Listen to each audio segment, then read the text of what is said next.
Greetings and welcome to Hexed Encountered. I'm Joe. In this video, it is time for another episode of Midweek Magazine. And this time we're going to take a look at Strategy and Tactics number 350. This is from January, February of this year, 2025. And it includes the game edition Napoleon Dreams of Glory, or Reves De Gloire, my French, no good. Europe, 1805 to 1814. And there are some articles, of course, as well, and we'll look at that once we get into the magazine. So that's what I'm going to do right now. I'll pull this out of the bag here, and let me put the game materials aside, and we'll jump right into the magazine itself. So, okay, right here we have a couple of advertisements, rather. Operation Typhoon, the German assault on Moscow. I actually have this, the new edition. It's sitting right over there. I can actually see it. And then there's also Battle for the Ardennes that I don't have. I'm not sure if that one is out as well, I believe, but I don't have that one. Napoleon's Last Battles, Campaigns in Europe 3. This was the December-January issue of World at War. And the Campaigns in Europe was a series of different fights in Europe during the Second World War, as you might expect from the magazine and the title. Okay, now we get to the contents page here. So we have a feature on Dreams of Glory. I'm not even going to attempt that the French phrase again because I'll just butcher it. This is Napoleon versus the coalitions. And we'll talk about that because that's the game that's in the magazine, so I won't really go over it much right now. You can read the blurb if you can see it clearly enough, depending on the size of your screen. Then we have the rise and fall of Teotihuacan. Again, probably not right. The recent deciphering of Mayan glyphs has revealed the previously unknown war of conquest was unleashed against them by the central Mexico city-state of Teotihuacan in AD 378. Okay, so good 1100 and some years before the Spanish landed in Mexico. And we have something on the Irish Civil War, and then something on Red Dragon Green Crescent, potential war in the Pacific and Indian Oceans. Of course, that is the subject of a game that I am hoping will be one of the offerings gameplay-wise in May. We'll see how that goes. So in our departments, we've got on design by Joseph Miranda, work in progress, the French and Indian War, 1754 to 63, conquest of a continent, World War I, Room 40, and crypto warfare, also by Joseph Miranda, and the Did You Know, again by Joseph Miranda. Flashpoints, Weaponized Drones by Javier Romero Munoz, Myanmar by Patrick S. Baker, NATO's Baltic Line by Gilberto Villahermosa, the Yak-52 Drone Slayer, also by Gilberto Villahermosa, and then the Battle of Megiddo, 1457 BC by Patrick Baker, Rebel Rose by Kelly Bell, Italy's Gold Medal for Military Valor by John Barr, India-Pakistan Territorial Disputes by Vernie Liebel, Media Reviews by John D. Burt, The Long Tradition. And we have our rules by Brendan White. And in the next issue, which was the one that's the current issue now, is the Bosnian War is the lead of that. So here we have Strategy and Tactics Press and the folks that are involved with it, including all your graphics and proof, advertising, photography, etc. Photo on the cover, or painting on the cover rather, Napoleon at the Battle of Friedland, oil on canvas by Horace Vernet, 1835. So here's the article, Dreams of Glory, Napoleon versus the Coalitions by Brendan White. This is another oil on canvas. This one is the Battle of Austerlitz. Then we've got a map of Europe in 1803 here. You can see the various populations. France was, aside from Russia, France was the big dog on the continent in terms of population. Of course, if you added all the German states up, it might have been a different story, perhaps. French Empire and Central Europe in 1807, with the blue outline signifying the areas that were under French control. Confederation of the Rhine. You got different things on each coalition, the 5th in 09, the 6th in 1812. Napoleon's apogee, Europe 1812. All in the family, yeah. His tendency to give out titles to his siblings. And then we have, I guess this would be the rules. Yep, R1, this would be the rules. So we'll talk about that when I do the game. Well, we can go through a little bit, I guess. So we have our introduction. This is a solitaire strategic level war game of the Napoleonic Wars between 1805 and 14. The player plays the role of Napoleon Bonaparte, the newly self-crowned emperor of France, determining French foreign and military policy, establishing Bonapartist dynasties and satellite states, and raising and leading French and allied armies and fleets in an era of ever-shifting alliances. The game system controls the opposing coalition forces led by Great Britain. The object of the empire is to conquer or control either Great Britain or as much of Europe as possible without upsetting the balance of power and thus triggering radical revolution or conservative reaction. Game scale, each turn represents a year. Sizes of the regions vary but are generally at least 100 miles across. Unit sizes are army level, that would be 10,000 plus troops with individually named leaders. Components, a complete game of Reves De Gloire, I'm sure that's wrong, includes a 22 by 34 inch map rule set and a sheet of 228 9/16 inch counters. The player must provide a 6-sided die and an opaque container. And maps and regions, we have Europe and parts of Southwest Asia at the beginning of 1805, divided into 15 countries or powers. Important and additional power, the Duchy of Warsaw, may be created during the course of the game. We got zones, some looks at the counters. Again, we'll get into this a little bit more when we do the gameplay, which will hopefully be next week. Then we got sequence of play, so let's talk about that really quick. We've got the coalition turn, so this would be the AI turn. Coalition activation phase, you draw the number of markers from the pool as specified by the current level on the balance of power track. Then we've got the coalition recruitment phase. Each coalition power recruits new units, including rebels. The coalition movement phase, all units of each coalition power must move. Combat phase for the coalition, forced march phase, then the supply phase. Then the empire turn, you have your treasury phase. So you'll have your revenue for the game turn, calculation. French policy phase. So you'll purchase and implement policies, French units occupying regions belonging to coalition powers against whom no military power has been purchased during this phase or returned to their deployment regions. So you have to pay for your armies if they're in enemy territory, which makes sense. Empire recruitment phase, where you recruit some units obtained from policy decisions, along with recruits due for other empire powers, including rebels. Movement, combat, forced march, and supply.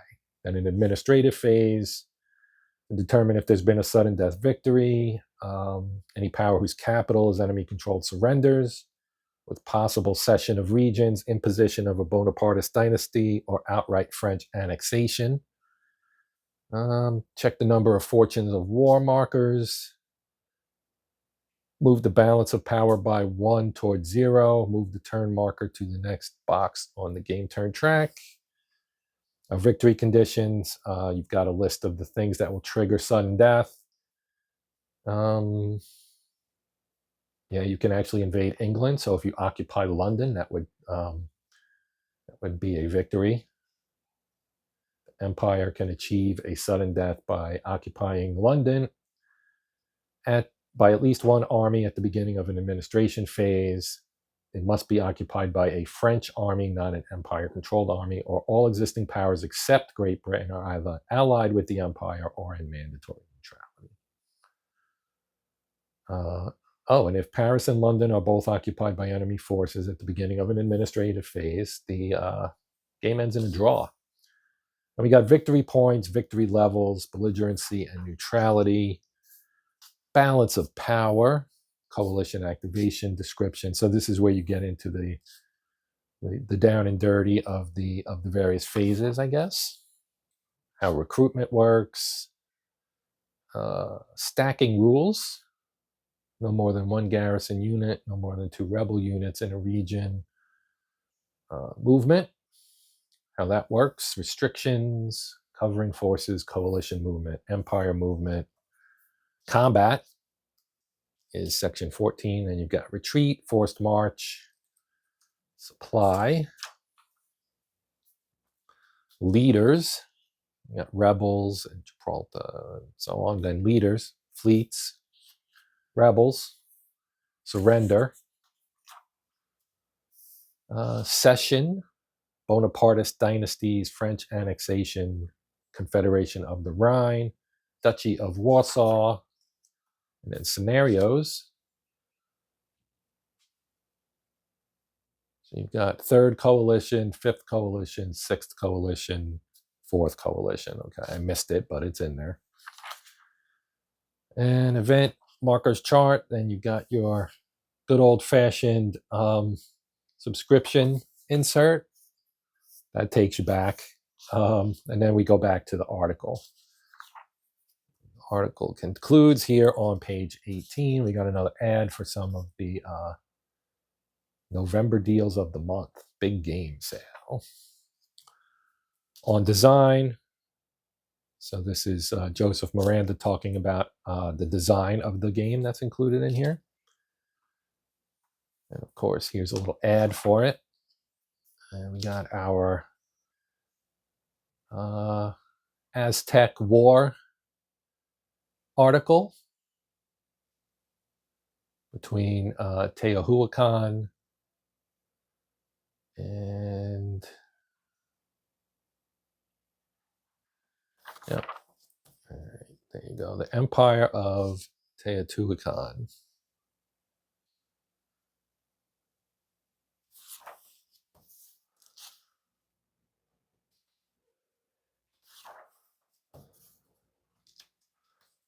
There's some good history in this magazine. The Irish Civil War by Paul Welsh, 1922-23. Nice little map here.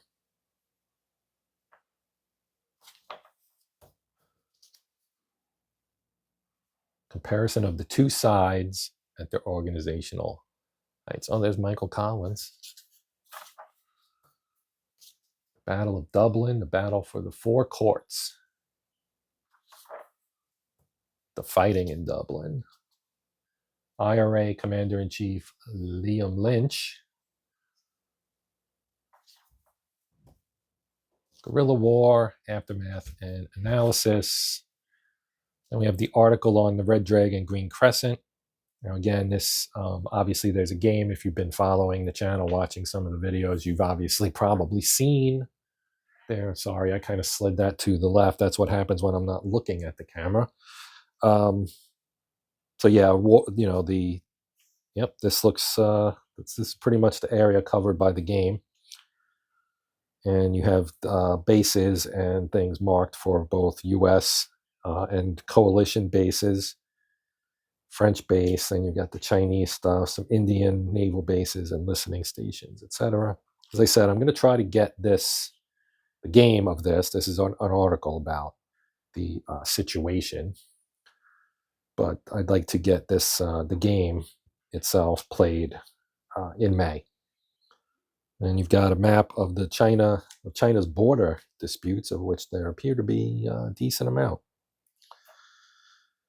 Invasion Taiwan. That is another topic of discussion and topic of some games. Belt and Road Initiative, the new Silk Road. Victory through sea power. Okay, and there's the game. Italy at war. A couple in here. Caporetto in Italy. And then Return to Europe. Sequel to Desert Fox Deluxe. Nice. The French and Indian War, Work in Progress. That is in going to be in issue 352. You can see the upcoming strategy and tactics. Bosnian War in 351. French and Indian War. 353 is Ukraine Battles 2014. 354, Eagles of Rome 1, Caesar. 355, 11 Days War. That is World War I, East Front 1918. And 356, Gates of Vienna, 1683. So that was obviously a pretty important battle for the history of Europe. World War I, Room 40, and Crypto Warfare. Did you know? Dustbin of History. This is good stuff. Really good stuff. Weaponized drones, Myanmar, NATO's Baltic Line, the Yak-52 drone slayer, the Battle of Megiddo, 1457 BC.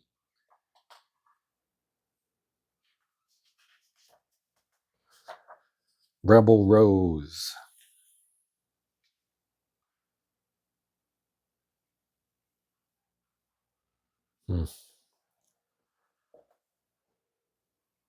Rose O'Neill. Italy's gold medal for military valor. Little ad here for the mini, I think, or is these the folio? This might be the folio. Folio series. No, mini and mini. Okay, they are mini. I have this one. India-Pakistan territorial disputes. That is in the for your information. Another this is a folio one. Showdown, the coming Indo-Pakistani War.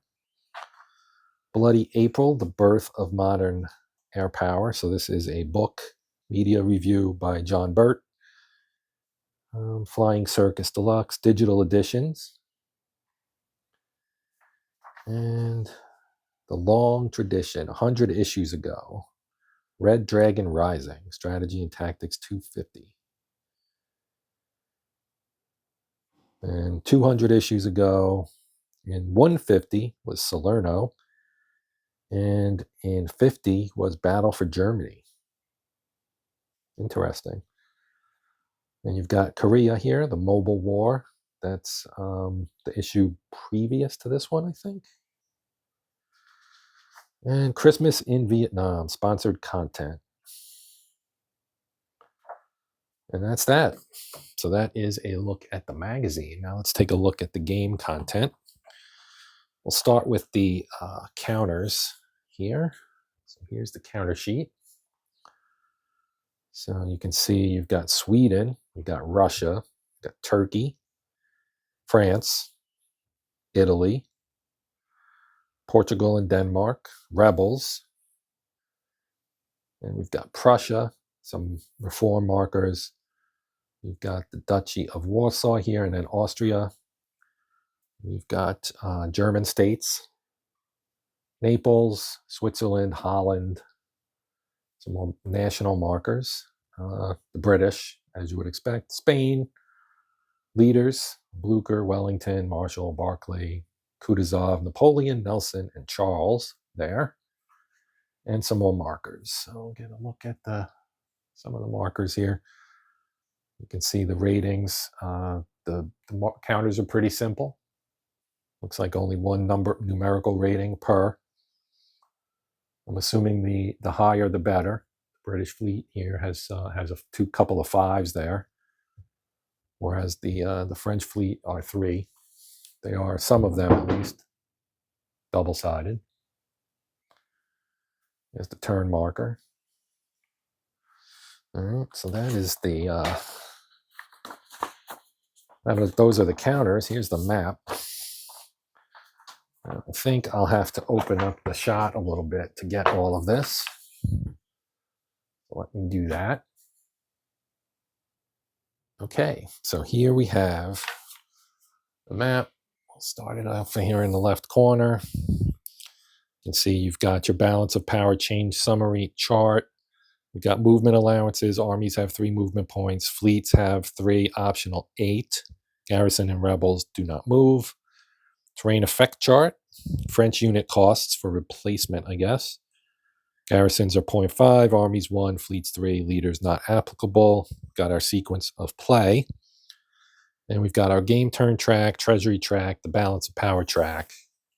Over here, you've got coalition movement sequence chart, the fortunes of war marker chart, the objective regions and session chart, combat results table, empire policy table, and then there's a couple things down at the bottom that I'll show when I move the map up.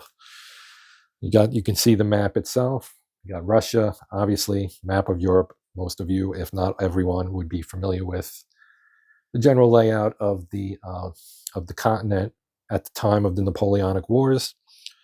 Very pretty much straightforward. You got Prussia, you've got the independent German states here, Austria, Italy wasn't yet unified, so you've got some Italian states here, Naples, and then of course you've got France and Switzerland, Spain, Portugal, Great Britain, Holland, Norway, Sweden, and Finland together.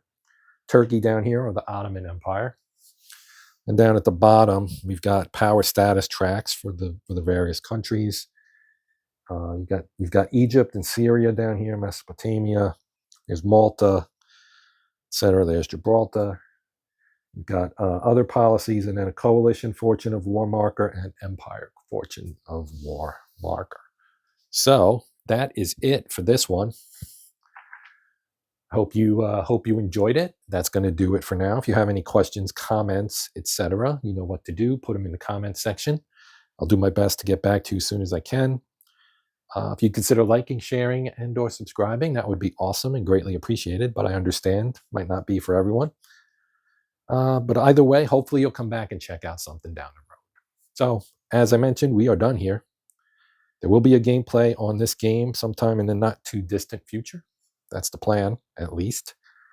But yeah, I'm going to sign off now. I'm Joe. This is Hexed Encountered. It is Midweek Magazine. And until next time, as always, happy gaming.